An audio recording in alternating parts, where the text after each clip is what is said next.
Based on the Drinks International report, the margarita is the third highest selling cocktail in the world. And whilst its history is largely debated, it's speculated that it was created in the 1930s in Mexico. Many brands make their own versions of the margarita, and so many people argue about whether they prefer the Tommies or classics. Yet so many places don't actually get it right. So I spoke to my friend, Distilled Spirits Educator Zaloren, to find out a little bit more about the margarita, what makes it special, and the core differences between the classic and the Tommies. It is really embedded in the culture, and when we go to celebrate, like our margaritas are mostly frozen margaritas. When you go to various places, they have various shapes and forms, they have different flavors, they're huge, so it's basically half a pint of margaritas. Hence my mama loved going, on her birthday to certain places in Mexico City just to have her margarita for the year. So it is really interesting to see that they have different stories. So where it came about, how it was created, everybody differs. However, I can assure you one thing: someone named Margarita was involved. So largely, the Tommy's Margarita is actually more commonly sold. It's probably a little bit cheaper for bartenders to make, and it is actually easier as well. But why is that? I personally prefer a Tommy's, but why is it more commonly sold? Well, I would say definitely the Tommy's is more popular now. First of all, because the agave syrup that is being used for the margarita, it is more digestible. It goes really well with agave itself because both of them are the same types of sugars. It's easier to make for lots of bartenders because you don't require a blender to make the normal typical frozen margarita, where instead you would use a triple sec that it's like a riff on the Cointreau. But it's hilarious because in Mexico, the riff of the Cointreau, same bottle, green bottle, the name is Controy. They cannot sell it anywhere else but Mexico for legal reasons. So where does the ice actually come into the margarita? The ice is a very core component, of course, bringing it all together and cooling it, and obviously giving it the refreshing element and cooling. But what does it do to the taste? I mean, I have my own theory. Whether it's true or it's not, I have no clue. However, it is known, or it was registered in the late 1800s, a little bit of a story, a reminiscent story that the Tlatoani, or what it would be the equivalent of the Mexica, who was Motocuzoma, he would have his runners go to the Popocatépetl and Iztaccíhuatl, and they would have like some gadgets where they would put ice, or they would put the snow inside and keep the snow from melting. And then they would take it to the Tlatuani, and he would have it with a little bit like a fruit syrup, and that would be like his dessert when it was really hot. And I think that I love that idea about it, that we, in so many ways, we also had ice creams or shaved ice as a dessert, and we still do it. Like, well, at least when I was a kid, you would go to like down street Mexico City, and we would call it the Iceman, you know. And he would have a huge block of ice, and he would shave it, and then you can choose from various syrups. And normally that shaved ice would have been dressed with agave syrup or with any fruits. So me personally, I don't like a rim salt. I hate it. I find it quite annoying. But many people, my partner included, she loves it alongside the lime. The lime is cool. I find most margaritas are a bit too limey, so I don't like it overly limey. But why are these factors important in the quality of a margarita? I think that the salt opens your palate, and like every single time that you have something with salt, it enhances the flavors, it opens your palate to receive a little bit more, and it also makes you thirstier. This is why when we go to bars, normally we have peanuts or salty anything, precisely to keep on drinking and keep on drinking. One of the things that we do need to understand is that the beautiful Persian lime that we get here in the UK, which is absolutely gorgeous, big, it has a lot of juice, is very different from the key lime that we have in Mexico. So citrus came to Mexico through the Spaniards. And our limes are very, very small, very, very sour, and very, very bitter. So, that tells you a lot about our culture. We're a little bit of bitter, sweet, soury kind of people, but you can tell that from everything that happens in Mexico. But anyway, so the difference between the Tommy's and the normal margarita is that the normal margarita would use triple sec as a sweetener. So you've got the lime plus the triple sec. So you've got more sour on top of sour. However, the triple sec would bring that element of sweetness. And again, in most of the margaritas, they would have been made with a blender. They just like the blender that we're listening to right now. They would have been blended, and then when the Tommy's was created, it was a little bit in order to relieve that stress of the blender, the noise, and the sweetness of agave is very, very different. So whereas with the Cointreau or the triple sec or any shape and form of citrus liqueur, you have this very thick, syrupy, kind of molassy sugar. The agave syrup is easier to palate, so you can feel the sourness of the lime a little bit more. And it's a little bit of a different balance within the sours. And again, you have to understand that in the Mexican lime is quite perfumey as well. So it's one of those things that it has all the flavors. So you kind of want that to shine. And the agave syrup, I think it was a wonderful idea to use. So the margarita, the balance is important, and many places actually get this wrong. I'm not sure why. What I found is that actually a lot of places use poor quality tequila. That's one factor. Another factor is sometimes it's old store-bought lime, it's not fresh lime, or it's old juiced lime. And so that can throw off the balance. And so actually all of these things are very important when ordering a margarita. So basically, when you have a citrus that has been sitting there for a very long time, that is old, it's oxidized, so it's not going to be as fresh.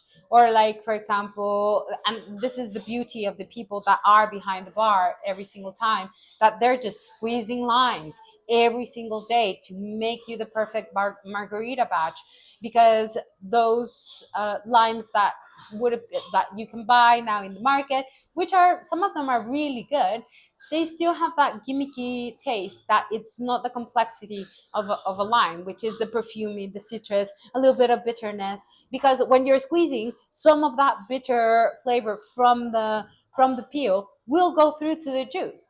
And then, like, for example, if you have a bad tequila, I mean, everybody that I have encountered in my life, that they're like, I'm not gonna drink tequila ever again. It's because they had a bad experience with tequila. They had a bad hangover with tequila, and that was awful. And it's really hard to get people to start drinking good tequila, because it's not the tequila's fault. It is, well, first of all, the amount of tequila that you drank, and second of all, it is when you have some mixtos, uh, they will, the sugars are so different one from the other that your body sometimes doesn't know where to go, and this what gives you a really bad hangover as well. And the flavors are going to be completely different, because I mean, if you want to have something that barely tastes like anything, I would personally rather have a cosmopolitan, because I can also have the beauty of the triple sec and a little bit of cranberry juice and have some vodka, and there's nothing wrong with that. However, when you're having a margarita, you want that complexity, you want those flavors to come through. And actually, the lime and the salt are the ones that in many shapes and forms might help you bring some of the inherent flavors of a really good tequila out. So what we've seen over time is that the margarita has moved well beyond the Tommies and the classic debate, there are so many different iterations. There's a clarified margarita that are very, very popular. There are flavored, there's all sorts of flavors. There's mango, there's rhubarb, there's all sorts. And then there's seasonal flavors as well. There's a lot of innovation that's happening in margaritas. And I'm really interested to see where this goes next in terms of a margarita and where else we can kind of try. That's really up to the bartenders and their kind of experimental kind of backgrounds, and they're keen to push the kind of flavor profiles and the want for new flavors in a margarita. The reality is that the beauty of tequila is that the complexity of each individual tequila or agave spirit will completely open up a door for creation. And if you use the margarita as a base, whether it's the Tommy's or the frozen or a riff on the daisy, or maybe a completely different espresso martini with a little bit of a shape, like lime shape, so that's what makes it a little bit different from an espresso martini. You have such a variety of flavors that you give your back bar a really good bow, a really good structure to build on. And this is what's important, to be able to cater to various palates, because I love a spicy margarita. And I mean, to be fair, my drink of choice will be a smoky agave spirit, right? And especially when we're using um, spices, or when we're using chile, because that way the way that they balance themselves out is going to be different. But I think that the key element is to let the people that are creating the drinks to understand the balance of the spirit, and to understand where they want to go and the story that they want to tell through the flavors. Also, typically, as I mentioned, a margarita can be tequila, but what we started to see is more mezcal being used. And so, because of the different taste profile, a mezcal can bring a different flavor profile. It can bring some of the quote unquote smoke, or just more of a different taste profile, more of a pepperiness, a sharper pepperiness in the taste. And so it changes the dynamic completely. I mean, like a mezcal smoky margarita with a little bit of spice. Um, and it could either be fresh or dry chile. I like them both. I do like a chamoy mango margarita kind of thing, but then again, like literally, I just made chamoy for the first time in my life, and I was just happy I found some mangoes here in the market, and I was like, "Woo, mangoes! Woo, chamoy! Yay!" And it's one of those flavors that brings me back home, not only when I was able to drink, but also in my childhood, which was this beautiful expression of the fruits with that chile base, with a little bit of salt, and also everything in Mexico has lime. So, to order the right margarita, this is what you need to do. You need to go into your local bar, not all of them, but whoever has really good tequila or mezcal, ask them what kind of tequila or mezcal they have. If it's one of those Jose Cuervos, don't get margarita. But if it's really good stuff, like we've got in front of us Tico, there's Ocho, there's Arete, there's Don Fulano, there's Tapatio, which is one of my favorite brands, definitely get a margarita there, because it probably means that the bartenders know what they're doing. And then, of course, you want to find out how old or how fresh the lime is. If it's fresh, then you should absolutely get that margarita. And of course, the taste test is important. Chances are you won't be able to try it before it's made, the bartender will. But if you've gone to a good place and they have fresh juice and they have quality tequila, they probably make a good margarita. Well, first of all, if they don't ask you if you want a rim or not, that would be the first tale. I mean, I'm the type of person that grabs the rim of salt and is licking the rim of salt. But or like for example, when they dress the glass, half of it can be with rimmed or not rimmed. I think that this would be the first question. Also asking which is their house tequila, and understanding if it's 100% agave or if it's not 100% agave tequila, and that is also going to tell you how much of a hangover you might have the next day. So when we're talking about 100% agave, it's going to be easier.